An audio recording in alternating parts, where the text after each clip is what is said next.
శక్తి media ప్రేక్షకులకు నమస్కారం. నేను మీ జర్నలిస్ట్ విక్రమ్. ఫ్రెండ్స్, రేవంత్ రెడ్డి సర్కార్ వచ్చిన తర్వాత ఇక్కడ తెలంగాణ రాష్ట్రంలో మన రియల్ ఎస్టేట్ వాల్యూ అనేది తగ్గిపోయిందని తెలుసు. ఇక్కడ రియల్ ఎస్టేట్ వ్యాపారం కూడా జరగట్లేదు మిత్రులారా. అంతగా ఇంతకుముందు కేసీఆర్ గారు ఉన్నప్పుడు ఎట్లయితే రియల్ ఎస్టేట్ జరిగిందో ఇప్పుడు ఆ రియల్ ఎస్టేట్ వాల్యూస్ తగ్గినాయి అనేసి మనకి వస్తున్న నానుడి. అయితే ఏదైతే రేట్లు ఉన్నాయో భూములకి అది ఆ రేటే ఉంటుంది మిత్రులారా, రియల్ ఎస్టేట్ సేల్ కాకపోతే.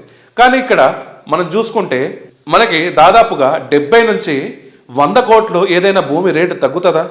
ఎంత గవర్నమెంట్ చేంజ్ అయినా ఒక ఎకరానికి మా అయితే ఒక 2 కోట్లో 3 కోట్లో చేంజ్ అవ్వచ్చు, కానీ ఇంత డిఫరెన్స్ ఎక్కడైనా ఉంటుందా? కానీ గవర్నమెంట్ వాల్యూ మన హైదరాబాద్ నడిబొడ్డున ఉన్న ల్యాండ్ ఏదైతే సచివాలయానికి దగ్గర ఉన్న ల్యాండ్, హౌసింగ్ బోర్డ్ ల్యాండ్ ఏదైతే ఉందో ఆ ల్యాండ్ వచ్చేసరికి రేట్ అమాంతంగా తగ్గిపోయింది మిత్రులారా రేవంత్ రెడ్డి గారి సర్కార్ వచ్చాగానే. అదేందో ఇప్పుడు సాక్షి దినపత్రికలో వచ్చిన కథనం ప్రకారంగా ఒకసారి చూద్దాం. 300 ఎకరాలు 8,000 కోట్లకి అని చెప్పేసి వీరు ఒక శీర్షిక పెట్టిర్రు. అంటే ప్లస్ కోట్లు అంటే 26 నుంచి 27 కోట్ల మధ్యలో ఇది ఒక ఎకరానికి అమ్ముతారంట మిత్రులారా. అయితే కొనుగోలు పెట్టామని చెప్పారు. అయితే ఇక్కడ సినారియో చూసుకుంటే ఇదే భూములు 100 కోట్ల నుంచి 150 కోట్లు ఒక ఎకరానికి ఉంటుందంట. 26 కోట్ల నుంచి 27 కోట్లు ఎక్కడ, 100 కోట్ల నుంచి 150 కోట్లు ఎక్కడ? దీంట్లో ఏదైనా కాన్స్పిరెన్సీ ఉందా మిత్రులారా? ఒకసారి చూడండి. దీని కాన్స్పిరెన్సీ గవర్నమెంట్ ఏం చేస్తుందంటే హౌసింగ్ బోర్డుకి ఇచ్చిన లీజ్ భూములు, ఖాళీ స్థలాలు రాష్ట్ర ప్రభుత్వం ఏర్పాటు వాణిజ్య సంస్థల్లో అభివృద్ధి నోచుకోలేదండి. లీజులు ఆదాయం అందించిన స్థలాలపై దృష్టి. కొన్నేళ్లుగా దుకాణాలు ఆక్రమించుకున్న వ్యాపారాలు లీజు చెల్లించకుండా ఖాళీ చేయకుండా వ్యవహరిస్తున్నారని వైనం. ఆయా స్థలాలు అనుసంధించిన మార్కెట్ ధరలకు విక్రయించడం లేదా బహిరంగ వేలం ప్రభుత్వానికి గృహ నిర్మాణ శాఖ నివేదన త్వరలో కేబినెట్ ముందు ప్రతిపాదన. అంటే ఇది ప్రతిపాదన ఒకటే చేశారు. ఏంటంటే అక్కడ లీజ్ వసూలు చేయలేదంట. మన ఈ షాపింగ్ మాల్స్ ఏదైతే హౌసింగ్ బోర్డులో ఉంటుందో ఆ ల్యాండ్లో ఏదైతే గవర్నమెంట్కి రావాల్సిన డబ్బులు రావట్లేదంట.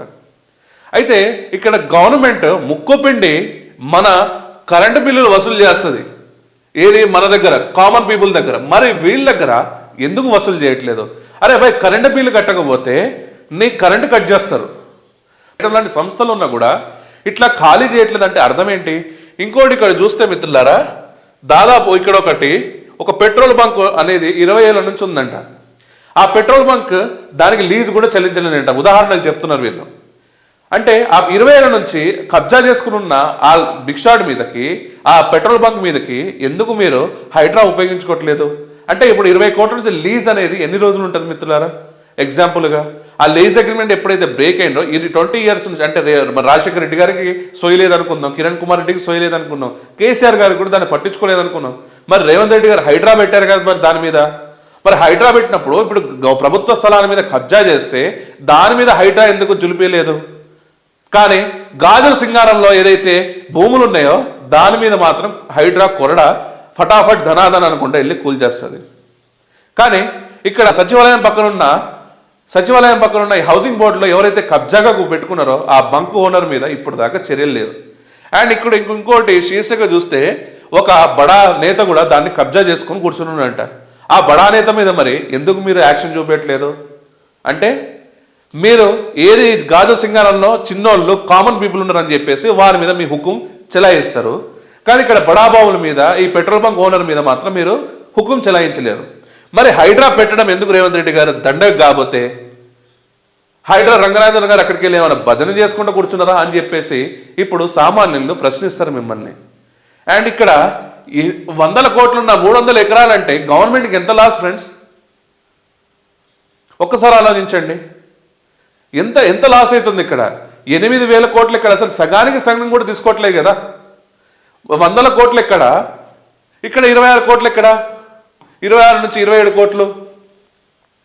అసలు ఇది అనేది సీక్రెట్గా ఇప్పుడు గవర్నమెంట్ చేస్తున్నారు కాబట్టి ఇది ఎవరు చూపెట్టలేదు. కానీ సాక్షి ఎందుకో ఈసారి డేర్ చేసి పెట్టింది. ఎందుకంటే ఇక్కడ పొంగులేటి శ్రీనివాసరెడ్డి గారి మీదనే వీళ్ళు జులుం ఎందుకు చేస్తున్నారు అంటే ఇంకా వారికి అర్థం కాదు. అంటే జగన్ గారికి పొంగులేటి గారికి ఏమైనా ఫ్రెండ్షిప్ దెబ్బతిందా? ఎందుకంటే హౌసింగ్ మినిస్టర్ వచ్చేసరికి ప్రజెంట్ పొంగులేటి శ్రీనివాసరెడ్డి గారే.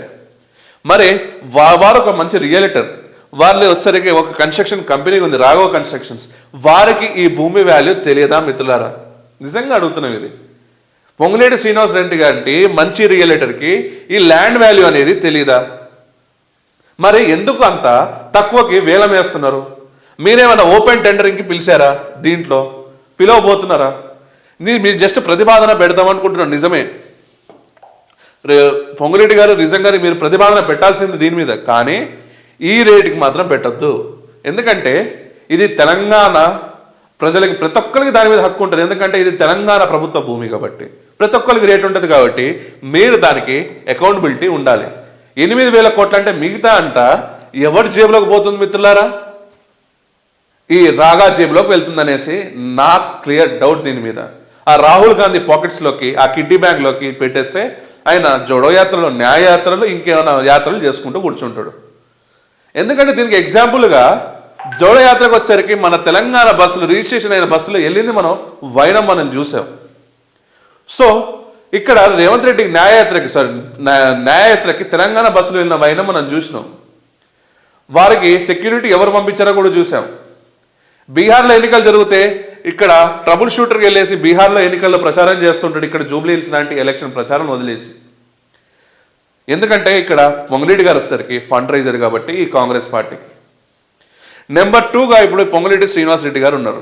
సో ఇక్కడ పొంగులేటి శ్రీనివాస్ రెడ్డి గారికి ఈ ల్యాండ్ వాల్యూ తెలియదంటే నిజంగా అంత పెద్ద రియలేటర్కి, రాఘవ కన్స్ట్రక్షన్కి ఆ ల్యాండ్ వాల్యూ ఏంటో తెలియదా? ఒక్కసారి ఆలోచించండి మిత్రులారా. పొంగులేటి శ్రీనివాస్ రెడ్డి గారికి ఆ ల్యాండ్ వాల్యూ తెలియదా? అంత వందల మనకి అంత వాల్యుబుల్ భూమిని, సిటీ సెంటర్లో ఉన్న భూమిని, అంటే మీ గవర్నమెంట్ వచ్చినాక ఇంత రియల్ ఎస్టేట్ వాల్యూ పడిపోయిందా? రేవంత్ రెడ్డి గారిని మరియు హౌసింగ్ మినిస్టర్ మన పొంగులేటి శ్రీనివాస్ రెడ్డి గారిని ఇద్దరిని అడుగుతున్నాం. అంత అమాంతం అంత రేట్లు పడిపోయిందా? మరి సామాన్యుడు బయటకున్న దాఖలాల్లో మరి వాళ్ళ ల్యాండ్ రేట్ ఎంత పడిపోయి ఉండొచ్చు? అంటే ఇప్పుడు మీరు మీ ఇల్లు ఇక్కడ ఖమ్మంలో ఉన్న మీ క్యాంప్ ఆఫీస్ దగ్గర ల్యాండ్ రేట్స్ పడిపోయినాయా, రైజ్ అయినాయా? సామాన్యులకు వచ్చేసరికి ఇక్కడ తెలంగాణలో పెట్టుబడి లేకుండా చేస్తున్నారా? అంటే ఇక్కడ మీరు గ్లోబల్ సమిట్ అని పెడుతున్నారు. మరి గ్లోబల్ సమిట్ పెట్టినప్పుడు ఇక్కడ లోకల్లో ఉన్న రియల్టర్స్ బతకొద్దా? అంటే వాళ్ళ ల్యాండ్ వాల్యూ తగ్గిపోయిందని ఇండైరెక్ట్గా మీరు చెబుతున్నారా? ఇదొకటి మీరు సమాధానం చెప్పాలి. ఎందుకంటే ఇంత డిఫరెన్స్ ఆఫ్ ల్యాండ్ రేట్ వస్తున్నప్పుడు అసలు ప్రభుత్వ భూమిని అమ్మొద్దు. అమ్మి మీరు వచ్చేసరికి ఫ్రీ హామీలు ఎందుకు పెట్టినట్టు ఈ ప్రభుత్వ భూములు అమ్ముకుంటున్నా? అది రేపు ప్రభుత్వానికి మీరు ఏముస్తున్నారు? ఆ లీజ్కి ఇస్తారా? అరే లీజ్కి ఇస్తే బెటర్ కదా. ప్రభుత్వ భూములు 300 ఎకరాలు అమ్మడానికి ఎవరు? మొన్నటి దాకా మనం ఒకటి చూసాం మిత్రులారా. మొన్న ఆల్రెడీ హెచ్సియు భూములు ఎట్లయితే వీళ్ళు అన్యాక్రాంతం చేద్దాం అనుకున్న అడవిని మనం చూసాం. ఇప్పుడు హెచ్సియుని వదిలేసి ఇప్పుడు సిటీ సెంటర్లో వీళ్ళు ఇట్లా ప్లాన్ చేస్తున్నారు. ఒక్కసారి ఆలోచించండి. ప్రభుత్వ భూములు మనకి రేపటి రోజున మనం ఆఫీస్ కానీ ఏదైనా పెట్టుకోవాలి, గవర్నమెంట్ సంబంధించిన ఆఫీసులు కానీ ఏదైనా శిథిల వ్యవస్థ ఉంటే అక్కడ షిఫ్ట్ చేసి అక్కడ కన్స్ట్రక్షన్ చేసుకుంటారు. మరి గవర్నమెంట్కి యూజ్ కాదా 300 ఎకరాలు? మరి గవర్నమెంట్ యూజ్ కాకుండా వీరెందుకు ఇట్లా అమ్మడానికి ట్రై చేస్తున్నారో ఒక్కసారి ఆలోచించండి. నేను తక్కువ రేటుకి 26 కోట్లకంట, 100 కోట్లకి వాల్యూ చేసే భూమిని 26 కోట్లకు అమ్ముతుందంటే ఇక్కడ తెలంగాణ రియల్ ఎస్టేట్ పడిపోయిందా? ఇక్కడ రియలిటర్స్ బతకొద్దా? ఇక్కడ మీలాంటి రాఘవ కన్స్ట్రక్షన్ లాంటి కన్స్ట్రక్షన్ కంపెనీస్ బతకొద్దా? ఇక్కడ ఒక్కసారి ఆలోచించండి.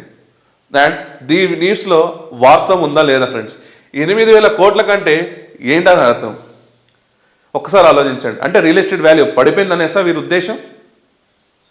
ఇది ప్రతిపాదన పెట్టే ముందు ఒకసారి ఇవన్నీ సరి చేసుకొని అండ్ గవర్నమెంట్ భూముల్ని దయచేసి అమ్మకండి. ఏదైతే మీ ఎమ్మెల్యేలు ఆస్తులు గట్టిగానే కూడబెట్టారు కదా, మీరు పార్టీ మేనిఫెస్టో కాబట్టి ఇక్కడ తెలంగాణ ప్రజలకు ఆ మేనిఫెస్టో నుంచి మీరు మీ పార్టీ నుంచి డబ్బులు ఇస్తారో లేకుంటే మీ నాయకుల దగ్గర నుంచి డబ్బులు తీసుకుంటారో కానీ తెలంగాణ భూములు మాత్రం అమ్మొద్దని చెప్పేసి కోరుకుందాం. జై హింద్, జై భారత్.